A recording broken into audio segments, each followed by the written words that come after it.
All right, we're live and we're rolling. Welcome back to The Real Venture, a fresh perspective on real estate, technology, and business trends for young entrepreneurs by young entrepreneurs. I'm your host, Peyton, joined as always by my co-host, Luke. Luke, what's up, man? What's up, Peyton? Good to hear your voice. How you doing today? I'm not doing too bad. I'm actually really excited because today we have a great episode. In fact, it was even an episode recommendation from a listener. So podcast has only been around for a week and we already got people firing ideas. So we definitely love Love that. it.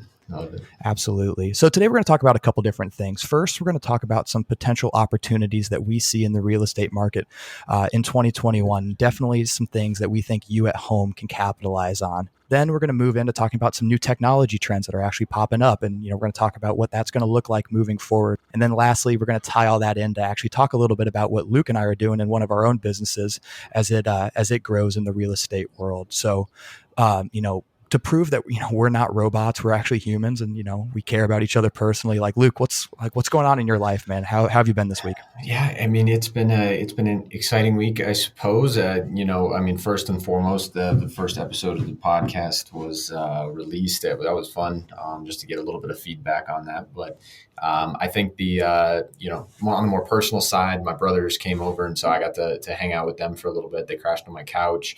I've been reading a lot about blockchain and kind of working on some new business ideas in the decentralized finance space, which is pretty cool. But what about you? What have you been up to?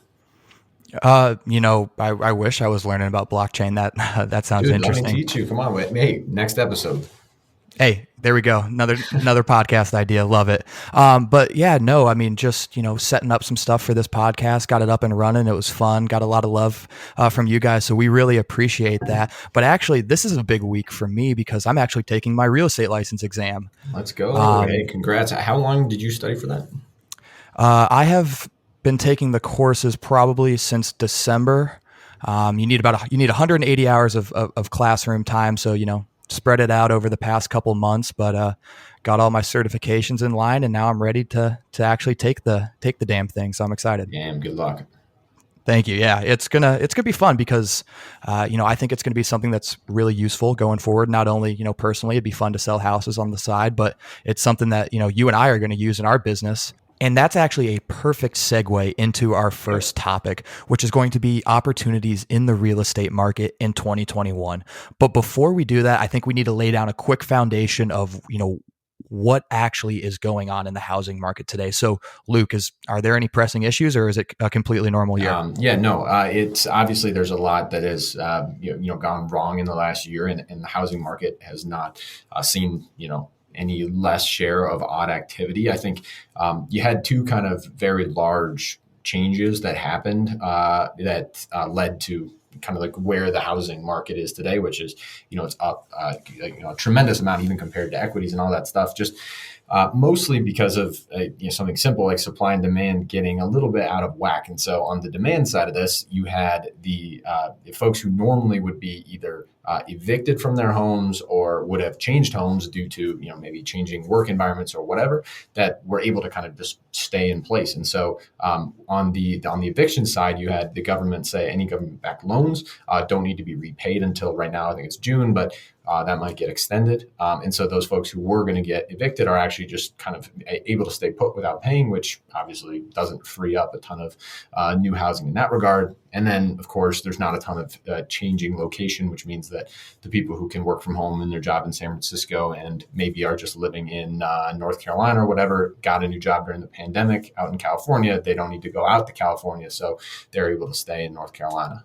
So that's on the demand side. That's on the supply side. That's why supply has not increased in terms of the houses available for people to purchase. On the demand side, you've got people who want to move around, people leaving cities, people who are getting who have the freedom to work from wherever they want. They're like, I don't want to live in San Francisco, California right now. I'm going to move down to Austin or wherever the case may be.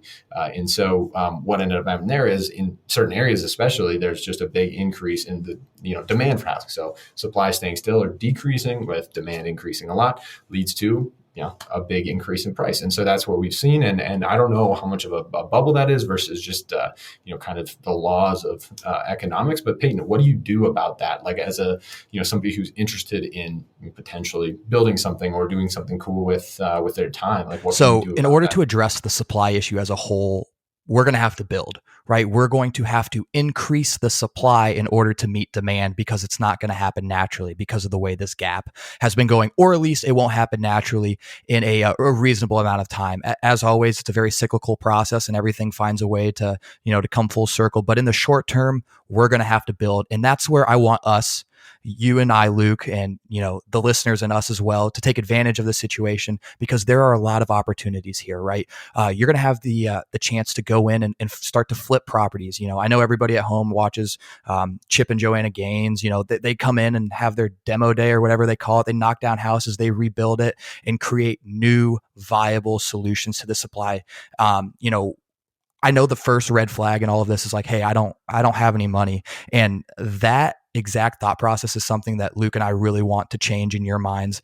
There's a little secret called other people's money, and we're not going to get into it today, but Luke and I are going to talk about how you're actually going to be able to go out there and, raise other people's money in order to follow some of these investment opportunities. And it's going to benefit both parties. And it's something that is really powerful. But at the end of the day, we just want you to go out and do it, right? Flipping houses, buying new properties. This is a great time to begin that real estate investment. Yeah, no, for sure. And I think that the other thing to note is like, we're happy to talk about this. Like you and I, we love talking about this, right? Like when we just have casual conversations, this is one of the main things that we spend our time talking about. So if anybody listening to this is interested in getting into the weeds on it more, like we would love to get engaged. Yeah, no, absolutely. And then, I think that the other area that we are both very interested in is technology. And it is no secret that technology is increasing in real estate, which is traditionally a very low tech industry, right? At the end of the day, it's just buying and selling homes. But that's not the case. There are some new things that are popping up in the tech world. It's very fun thinking about how a lot of these advancements that have been made for all kinds of reasons, space travel or green energy or whatnot, can all be applied to helping out a completely different industry in real estate. And I think you and I have talked a bit about this, right? And we, it's a little bit different than just kind of like purely talking about the technology when you talk about it in the context of something like real estate. But are there any particular technologies you think would be like most fun to talk about right now? I think the two that we should focus on right now are going to be VR and AR, and then IoT. So let's start with VR and AR. So virtual reality, augmented reality. It's something that we have seen in the past in the manufacturing and the actual building of items, right? Being able to visualize the product that you're working on creating, but now we're starting to see it applied in the building of homes and the staging of homes. Luke, I mean, what are some of the areas that people are using VR and AR today in real estate? Separating VR from AR for a second, you've got like this idea that, okay, I don't need to be in the physical location. I don't need to, travel at all. I don't need to, especially in the COVID times, I don't need to expose myself to anybody, and I can still go and see homes that I might want to visit. Is a very cool application of VR, right? You put on some Oculus glasses and you look around. You're in the home that you might be living in eventually. I think some people might not feel like it's the same. You don't get the same feeling being in that home, but I think that there's a lot of value in at least being able to start that process of looking at homes, maybe narrow the 50 homes you wanted to look at down to the actual 5 that you were most excited about, where you might not have been able to do that before. And then what about actually like within the house? Because I see some potential with AR to see how things are going to fit in the actual home. Right? Maybe you walk into a completely empty house and you are picturing a kitchen island fitting right here. Now you're going to be able to actually throw that out there and see exactly how it fits. And you can determine if you like the countertop color or the cabinets. I mean, I think the options are kind of endless when it comes to this. Yeah, I mean, and it's an expensive part of this whole thing, right? Is like getting new furniture, just guessing at what people are going to want to see in their homes while they're staged. And if you can do a good job of, customizing that per person, or as they're different people coming in, you can kind of change the feel of the home. I think that you can do a lot of interesting stuff. And then, like you said, the kind of next step beyond this is like, okay, you've staged it and somebody's bought it. Like now that they're moving in for real, like let's figure out what actual furniture they want, what kind of what remodeling they would want done.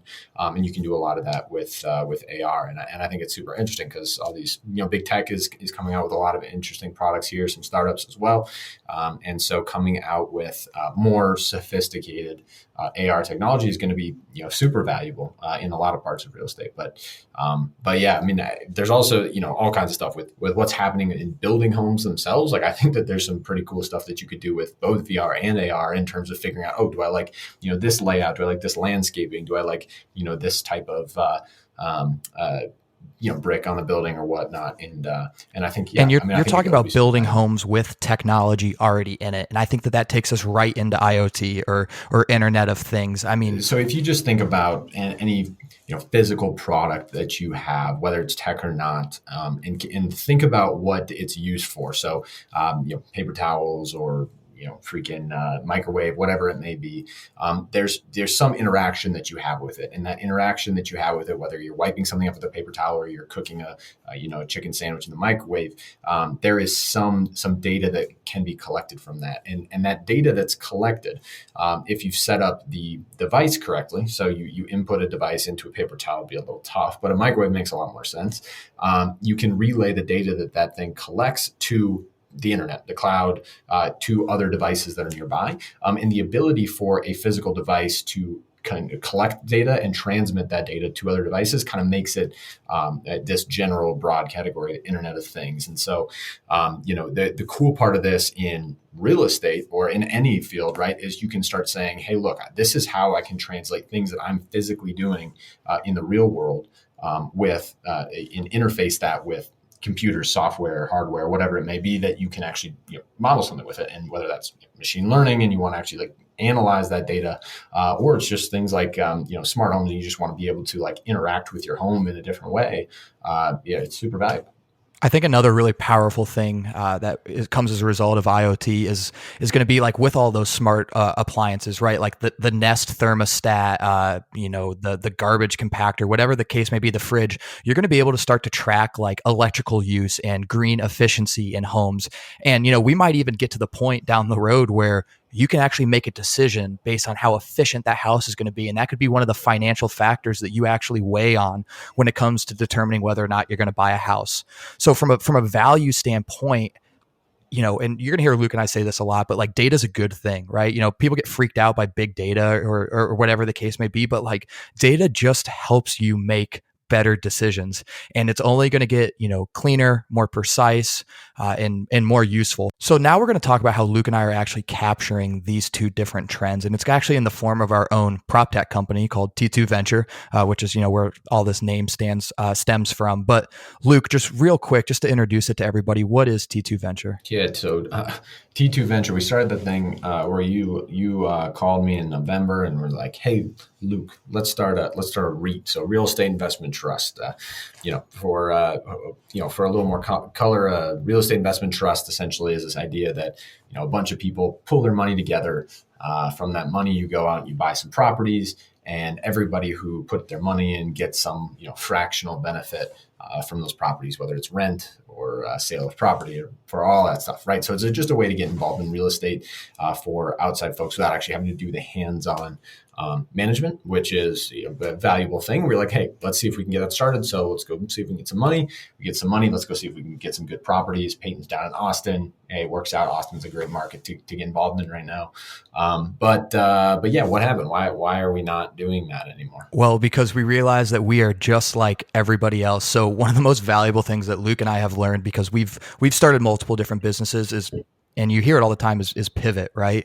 So we realized that it was going to be hard for us to go out and get other people's money just to buy houses, right? There's no differentiator. So then Luke and I started putting our heads together, and we started finding some, unique ways that we could differentiate ourselves from all the other people that are trying to build up investment portfolios. And we actually ended up, coming up with the idea of some different technical applications of this data. So, as we continue to talk about this over the course of time, we'll tell you more and more. But that's kind of how we're seizing these different opportunities that we talked about today. And going forward, we think there's the endless possibilities are there. But at the end of the day, I mean, we don't know. Right. We just have to go out and give it a shot, which I think is going to be the most important you know thing. what, this thing might not work, but what we learn from this will help us with the next thing. And I think that is right. The biggest thing that we want to get across in these like 15 minutes every week is like, you can definitely try, right? You might not succeed the first time, but you'll succeed eventually. And like, that is the only thing you can do. Otherwise you're never going to go anywhere. So you can't wait for the perfect moment. You just got to kind of go for it and see what happens. And so, yeah, as corny as it sounds, there's no time like the present. And spoiler alert, you're going to fail, 90 times out of 100. And, that's something that we just accept. And it's something as an entrepreneur, you just have to live with. But that every single failure is going to, be a learning moment, and you're going to be able to move forward. And eventually you're going to be able to do something really, really great and something that you're passionate about. So, we just want to say, first off, thank you so much for spending this time with us. We covered a lot of different things. I know we went through them kind of quick, but we talked about, what's going on in the real estate market, why supply and demand are the way they are. And then we talked about some of those new technology trends that we see. VR and AR are going to be really cool. Internet of Things are just going to fuel more data. And it's hopefully something that, Luke and I, from a business standpoint, can take advantage. And we hope that, you can start formulating ideas on your own to take advantage of, of them. And so as well. Obviously we brushed through that quick, and we would love it if you could give us feedback on that, anything that you think we could do differently. But for the most part, we just wanted to give you just that really high level overview of all the stuff we're thinking about. And if you love it, we can go in more detail on it next time. But with that said, keep it real, everybody. Thanks for joining.